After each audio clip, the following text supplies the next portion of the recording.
Ang taong walang Diyos, walang magagawa. Nung nilikha ng Diyos ang isda, inutusan niya ang dagat. Nung nilikha ng Diyos ang kahoy, inutusan niya ang lupa.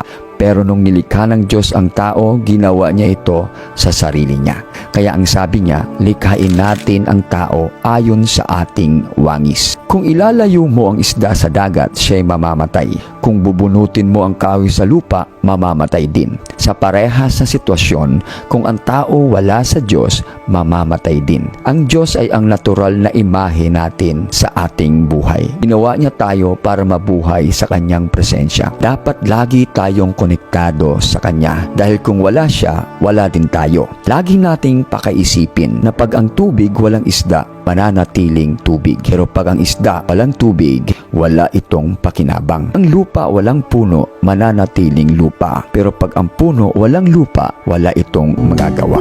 Ang Diyos na walang tao, Diyos pa din siya. Pero pag ang tao walang Diyos, ang tao ay walang magagawa.